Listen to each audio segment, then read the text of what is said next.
మంథని మండలం ఖానాపూర్కు చెందిన మధుకర్ మృతదేహానికి కాసేపట్లో రీపోస్ట్ మార్టం జరగనుంది. 200 మంది పోలీసుల పటిష్ట బందోబస్తు మధ్య రీపోస్ట్ మార్టం నిర్వహిస్తున్నారు. దళితుడైన మధుకర్ను ప్రేమ వ్యవహారంలో చంపేశారని ఆరోపణలు రావడంతో దుమారం చెలరేగింది. హైకోర్టు ఆదేశాలతో మరోసారి రీపోస్ట్ మార్టం నిర్వహిస్తున్నారు అధికారులు. తమ కుమారుణ్ణి హత్య చేశారని, నిందితుల్ని కఠినంగా శిక్షించాలని అంటున్నారు మధుకర్ తల్లిదండ్రులు.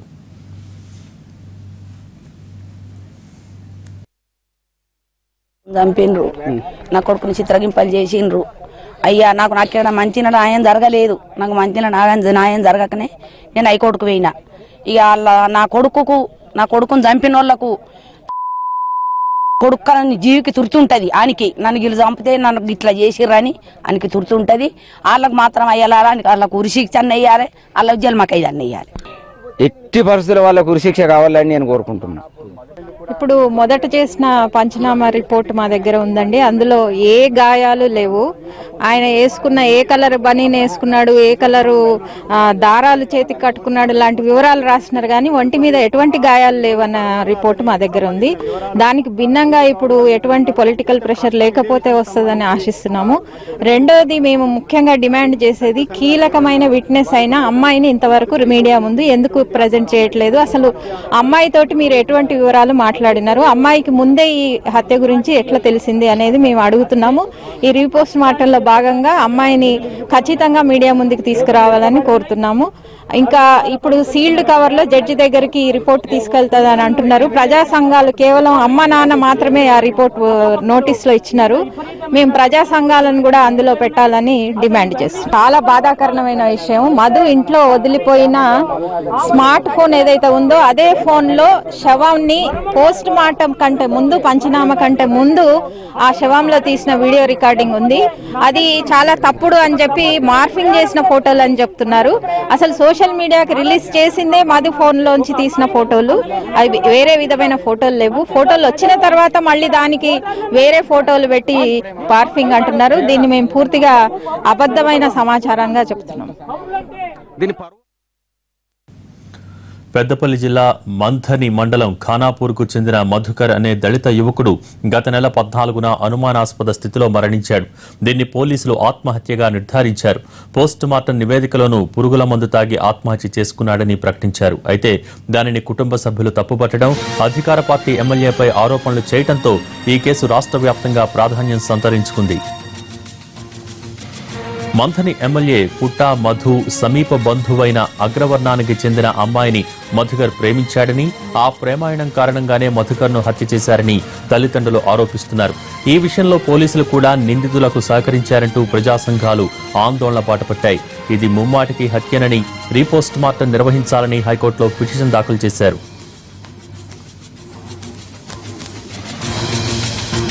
మధుకర్ రీపోస్ట్ మార్టం పిటిషన్ పై వాదనలు విన్న న్యాయస్థానం అందుకు అంగీకరించింది. ఉస్మానియా, కాకతీయ యూనివర్సిటీలకు చెందిన ఫోరెన్సిక్ నిపుణులతో పాటు జిల్లా జడ్జి పర్యవేక్షణలో రీపోస్ట్ మార్టం నిర్వహించాలని ఆదేశించింది.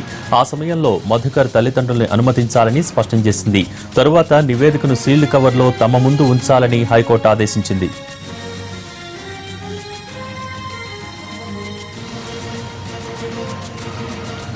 రీపోస్ట్ మార్టం గురించి తాజా సమాచారం మా ప్రతినిధి శర్మ అందిస్తారు. శర్మ, పోస్ట్ మార్టం ఎన్ని గంటలకు ప్రారంభమవుతుంది? అక్కడి పరిస్థితి ఏంటి?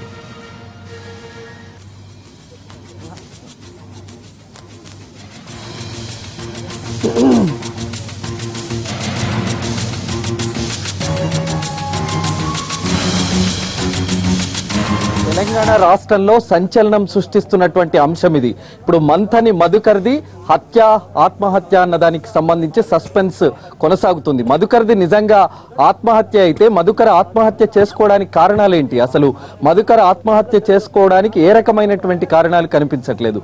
కానీ పోలీసులు చెప్తున్నట్టుగా అతని ఆత్మహత్య కాదు అన్నటువంటి స్పష్టంగా అర్థమవుతోంది. కాబట్టి హైకోర్టు చాలా స్పష్టంగా రీపోస్ట్ మార్టంకు ఆదేశం జారీ చేసింది. కాసేపట్లో మధుకర్ మృతదేహానికి రీపోస్ట్ మార్టం నిర్వహించబోతున్నారు. దానికి సంబంధించినటువంటి ఫోరెన్సిక్ నిపుణులు కూడా ఇప్పుడే సంఘటనా స్థలానికి చేరుకున్నారు. ఉస్మానియాకు సంబంధించి అలాగే కాకతీయ యూనివర్సిటీకి సంబంధించినటువంటి ఫోరెన్సిక్ నిపుణులు ఇప్పుడు వచ్చారు. ఆ స్పాట్ మనం చూస్తూ ఉన్నాం. ఇదే స్పాట్ లో గత నెల 14వ తేదీన మధుకర్ చనిపోయిన తర్వాత ఇక్కడే అతని మృతదేహాన్ని పూడ్చిపెట్టారు. ఈ మృతదేహం దగ్గరే మళ్ళీ రీపోస్ట్ మార్టం నిర్వహించాలని హైకోర్టు ఆదేశించిన నేపథ్యంలో మరి కాసేపట్లో రీపోస్ట్ మార్టం ప్రారంభమవుతుంది. అది సుమారు ఒక అరగంట పాటు ఆ రీపోస్ట్ మార్టం ప్రక్రియ జరుగుతుంది. ఆ తర్వాత అతని ఒంటిపైన తీవ్రమైనటువంటి గాయాలు ఉన్నట్టుగా మధుకర్ తల్లిదండ్రులు తీవ్రంగా ఆరోపిస్తున్నారు. కొట్టినందువల్లే అతడు చనిపోయాడన్నది ప్రధానమైనటువంటి అభియోగం. ఒకవేళ ఆత్మహత్య కాదు అని అనడానికి మాత్రం ఇవి సాక్ష్యాలు ఉన్నాయి, కానీ హత్య అనడానికి మాత్రం చాలా కారణాలు ఉన్నట్టుగా తెలుస్తోంది. ఒక అగ్రవర్ణానికి సంబంధించిన యువకుడిని ప్రేమించడం ద్వారా ఆ కుటుంబ సభ్యులు మధుకర్ని టార్గెట్ చేయడం, తమ పరువు పోతుందన్న ఉద్దేశంతోనే ఆ మధుకర్ను తీవ్రంగా కొట్టి చంపారన్నటువంటిది ప్రధానమైనటువంటి అభియోగంగా ఉంది. అగ్రవర్ణాన్ని సంబంధించిన వ్యక్తిని ప్రేమిస్తే ఇంత దారుణానికి ఒడిగడతారా? ఈ కాలంలో ఇంకా పరువు హత్యలు ఈ విధంగా ఉన్నాయా అనే దానికి సంబంధించి మాత్రమే సంచలనం సృష్టిస్తున్నటువంటి అంశం. కాబట్టి మరి ఈ రీపోస్ట్ మార్టం ప్రక్రియ కాసేపట్లో ప్రారంభమవుతుంది. ప్రారంభమైన తర్వాత ఆ ప్రక్రియ అంతా ముగిసిన తర్వాత ఒంటిపైన ఎక్కడెక్కడ గాయాలు ఉన్నాయనే దానికి సంబంధించి వాళ్ళు ఒక నివేదిక సమర్పించేటువంటి అవకాశం ఉంది. ఇప్పటికే పోలీసులు ఏదైతే పోస్ట్ మార్టం నిర్వహించిన తర్వాత ఆ రిపోర్ట్లో అతడిది ఆత్మహత్య, పురుగుల మందు తాగి చనిపోయాడనేటువంటి అంశాన్ని ఆ రిపోర్టును కూడా కోర్టుకు సమర్పించారు. కోర్టు మాత్రం దాన్ని పరిగణలోకి తీసుకుంటూనే మళ్ళీ రీపోస్ట్ మార్టంకు ఆదేశం జారీ చేసింది. మరి దీనికి సంబంధించి ఇక్కడ పెద్ద ఎత్తున గ్రామస్తులు చేరుకున్నారు. అలాగే ఉత్కంఠ అయితే కొనసాగుతుంది. భారీ ఎత్తున పోలీసు బలగాలు కూడా ఇక్కడికి చేరుకున్నటువంటి పరిస్థితి ఉంది. మరి ఫోరెన్సిక్ నిపుణులు ఇచ్చేటువంటి నివేదిక ఏ విధంగా ఉంటుంది అనేటువంటిది కూడా మనం చూడాల్సి ఉంది. ప్రస్తుతం గత కొద్ది రోజులుగా కొడుకు పోయిన ఇబ్బందితో, కొడుకును చంపేశారన్న ఆతృతతో, ఆ దుఃఖంతో ఆమె మొండిబారిపోయి ఉన్నటువంటి లక్ష్మి, మధుకర్ తల్లి, ఈమెతో మనం మాట్లాడదాం. ఏంటి హైకోర్టు ఇచ్చినటువంటి ఆదేశం మీకు సంతృప్తి అనిపిస్తుందా ఇప్పటి వరకు? అసలు అమ్మాయిని రప్పియాలి సారు, అమ్మాయిని రప్పియాలి. అమ్మాయిని రప్పిస్తే ఎట్లానంటే అమ్మాయి ఫోన్ చేసి చెప్పింది, మధును ఫోన్ చేసి అన్నది కదా. మంగళవారం నాడు 11:52 అమ్మాయి ఫోన్ చేసింది. అమ్మాయి ఫోన్ చేసి అన్నది కదా, మధు అన్నది. మధు అంటే నా పెద్ద కొడుకు అన్నారంట, అమ్మ మధు లేడు, 2 రోజులు అయితే మా తమ్ముడు దొరుకుతలేడు, నీ దండం నీ దయ, నీ ప్లీజ్ అమ్మ, నువ్వు ఏమన్నా నీకు తెలిసి ఉన్నట్టే మాకు ఇంత చెప్పమ్మా, మా తమ్ముని దారి తీసుకొచ్చుకుంటాము అన్న పెద్ద కొడుకు అన్నాడు. అన్న వాళ్ళ అమ్మాయి అన్నది కదా, ఇగో మీ ఇంటి వెనక తుమ్మల్లా ఎత్తుక్కొని మీ మధు దొరుకుతాడు అమ్మాయి చెప్పింది. అమ్మాయి చెప్పినా మళ్ళీ సర్పంచ్ దగ్గర పోయినాం. సర్పంచ్ దగ్గర పోయి సర్పంచ్ మరి ఇట్లా సంగతి, నా కొడుకు నిన్న పోయిండు, మరి మాట్లా మాకు ఇంకా కూడా అత్తలేడు, ఆరాయటం దగ్గరికి అత్తంది, అత్తలేడు అని అన్నాం. అన్న వాళ్ళు అన్నాడు కదా సర్పంచ్ ఆవు, ఇగో ట్రాన్స్ఫర్కి వెళ్తూ మళ్ళీ ఎత్తుకొని దొరుకుతారంటే సర్పంచ్ ఆవు చెప్పాడు. మరి వీళ్ళకి ఈ విషయం తెలిసింటే చెప్పిండ్రా, తెలియకుండా చెప్పిండ్రా? అయ్యా చెప్పండి, మన దగ్గర చచ్చిపోయింది అనుకుందాం ఆల్రెడీ, మరి వీళ్ళు ఎందుకు ఇట్లా చెప్పిండ్రు? అందుకే అమ్మాయిని రప్పిస్తే మరి అమ్మాయితోటి ఏం విషయం బయటకు వస్తుంది. అంటే అమ్మాయితో కూడా పోలీసులు ఇదివరకే మాట్లాడి ఉన్నారు అనేటువంటిది ఒకటి చెప్తూ ఉన్నారు. మాట్లాడినట్న ఏమన్నదట అమ్మాయి? మరి అమ్మాయి ఏమన్నా అలాంటి విషయాలు ఏం వాళ్ళతో మాట్లాడలేదు అని చెప్పింది. మరి అది నంబర్ ఉన్నది కదా చెల్లులా. ఇప్పుడు నాకేం లేదు, నాకు నా కొడుకుని చంపిన వాళ్ళు మాత్రం ఏదన్నా ఒక శిక్ష చేయాలి. నాకు ఇక్కడ మంచిగా న్యాయం జరగలేదు కాబట్టి నేను అక్కడ కోర్టుకు పోయినా, కోర్టులో పిటిషన్ ఇచ్చి వచ్చిన, నాకు న్యాయం కావాలి.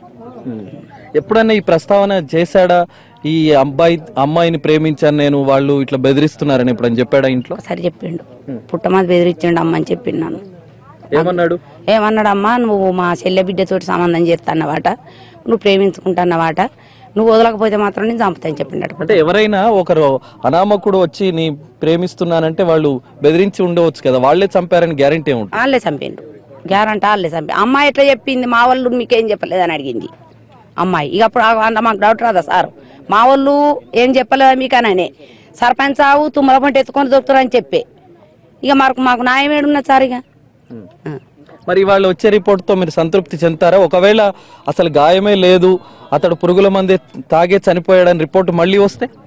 మళ్ళీ రాదు, ఆ రిపోర్టే రాదు.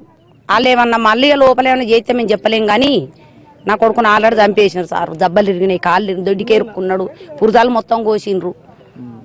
నా కొడుకు ఈ కన్ను మొత్తం లేదు, ఇట్టనే ఉన్నాడు నా కొడుకు. ఈ ముఖం అంతా ఇసుక కోసిండ్రు, ముక్కులు ఇసుక కోసిండ్రు, అంతా ఆకేసిండ్రు, తేకాకు తుమ్మాకు అన్ని నరికి సేవ మినేసిండ్రు.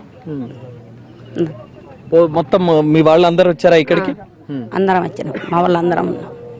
అంటే మెయిన్ గా అమ్మాయి మాత్రం ఇక్కడికి రావాలంటే రావాలి, అమ్మాయి వస్తేనే నువ్వు ఫోన్ చేసి అమ్మాయి నంబర్ ఉన్నది, చెల్లుడు ఉన్నది, నంబర్ అని చెల్లులా ఫోన్ చేసిన టైం ఉన్నది, నంబర్ ఉన్నది, అమ్మాయిని తీసుకురావాలి. ఓకే, మరి వీళ్ళు మాత్రం ప్రధానంగా ఆమె వల్లనే ఆ కుటుంబ వాళ్ళ వల్లనే తమ కొడుకు చనిపోయాడన్నది ప్రధానమైనటువంటి అంశంగా వాళ్ళు పరిగణిస్తున్నారు. చాలా మంది గ్రామస్తులు ఖానాపూర్కు ఒక సుమారు 1/2 కిలోమీటర్ దూరంలో ఉన్నటువంటి ఈ ప్రాంతంలో మధుకర్ మృతదేహాన్ని పూడ్చిపెట్టారు కాబట్టి మరి దీనికి సంబంధించినటువంటి రీపోస్ట్ మార్టం ప్రక్రియ కాసేపట్లో ప్రారంభమవుతున్నటువంటి అంశం కూడా మనం చూస్తూ ఉన్నాం. ఆ స్పాట్కి తల్లిదండ్రులు, మధుకర్ తల్లిదండ్రులతో పాటు ఇప్పటికే అక్కడికి చేరుకున్నటువంటి ఫారెన్సిక్ బృందం లోపలికి వెళుతున్నటువంటి దృశ్యాలు కూడా మనకు కనిపిస్తున్నాయి. మరోవైపు ప్రజా సంఘాలు కూడా కొద్ది రోజులుగా ఈ అంశం తర్వాత పెద్ద ఎత్తున ఆందోళన బాట పట్టినటువంటి పరిస్థితి కూడా మనం చూస్తూ ఉన్నాం. వాళ్ళందరూ కూడా జెండాలతో తమ ఆగ్రహాన్ని వెలిబుచ్చుతున్నటువంటి పరిస్థితులు కూడా మనం చూడవచ్చు. ఇలాంటి అవాంఛనీయ సంఘటనలు జరగకుండా ముందు జాగ్రత్త చర్యగా ఈ ప్రాంతాన్నంతా కూడా పోలీసులు స్వాధీనంలోకి తీసుకున్నారు. ఇక్కడ ఎవరిని కూడా వేరే వ్యక్తులను ఎవరిని ఆ ప్రాంగణంలోకి రానియనటువంటి పరిస్థితి కూడా మనం చూస్తూ ఉన్నాం. మరి కాసేపట్లో దీనికి సంబంధించినటువంటి రీపోస్ట్ మార్టం ప్రక్రియ ప్రారంభమవుతుంది. మరికొందరితో మాట్లాడేటువంటి ప్రయత్నం కూడా మనం చేద్దాం. ఇక్కడ ప్రజా సంఘాలు ఉన్నాయి, ఏం చెప్తారు ఈ అంశానికి సంబంధించి? వాళ్ళైతే ఆత్మహత్య అంటున్నారు. మళ్ళీ రీపోస్ట్ మార్టంలో కూడా అలాంటి రిపోర్టే వస్తే ఖచ్చితంగా రాదు. ఎందుకంటే శవాన్ని చూసినప్పుడు, శవానికి హత్య జరిగిన ప్రాంతం చూసినప్పుడు, శవం దొరికిన ప్రాంతంలో లభ్యమైన వస్తువులు మొదటి పంచనామా రిపోర్ట్లో అవేవి లేకుండా దళిత సంఘాలన్నీ ఉద్యమాలు చేయగానే మళ్ళీ ఎంక్వైరీ ఆఫీసర్ని మార్చి ఎంక్వైరీ ఆఫీసర్ మళ్ళీ రీ ఎంక్వైరీ మొదలుపెట్టేటప్పుడు మరి ఆత్మహత్యకు సంబంధించిన సీన్ క్రియేట్ చేయడానికి కొందరు వ్యక్తులు, రాజకీయ వ్యవస్థ, పోలీసు వ్యవస్థ కుట్ర చేసిందనేది స్పష్టంగా బయటపడ్డది. ఎందుకంటే మొదట హత్య జరిగిన ప్రాంతంలోకి సిఐ గారు, ఎస్ఐ గారు వెళ్ళి అక్కడ ఏ వస్తువులు రికవరీ చేయకుండానే ఆత్మహత్య అంటూ మరి పోస్ట్ మార్టం నివేదిక కానీ పోలీస్ నివేదిక కానీ ఇవ్వడం జరిగింది. మరి దళిత సంఘాలన్నీ విషయాన్ని గ్రహించి పెద్ద ఎత్తున ఉద్యమం చేసి రీ ఎంక్వైరీ పేరు మీద మళ్ళీ ఒక అధికారిని నియమించిన తర్వాత మరి ఆ ప్రాంతంలో మజా బాటిల్, చున్నీ, మరి కర్చిప్, అదేవిధంగా పాయిజన్ బాటిల్ దొరికిందంటే దాన్ని ఏమంటారో ఒకసారి మనం అర్థం చేసుకోవాల్సిన అవసరం ఉంది. ప్రధానంగా ఇక్కడ సమస్యల్లో ఒకటే, విషయం మొత్తం బయటికి రావాలంటే శిరీష మీడియా ముందుకు, సమాజం ముందుకు రావాల్సిన అవసరం ఉంది, బాధ్యత ఉంది. మరి దానికి పోలీసు వాళ్ళే నైతిక బాధ్యత వహించాల్సిన అవసరం ఉంది. శిరీషను ఇంకా దాచిపెడుతున్నారంటే ఇక్కడ శిరీష విషయంలో కూడా ఏదో జరుగుతుందనే అనుమానాలు మాదిగ దండోరగా మేము తెలియజేస్తున్నాం. మొత్తానికి కొద్ది రోజులుగా కొనసాగుతున్నటువంటి ఈ సస్పెన్స్ కు మరి కాసేపట్లో తెరపడనుంది. హైకోర్టు ఆదేశం మేరకు కాసేపట్లో రీపోస్ట్ మార్టం నిర్వహించిన తర్వాత రిపోర్ట్ ఏ విధంగా ఉంటుంది అనేటువంటిది మనం చూడాల్సి ఉంది. Vote studio.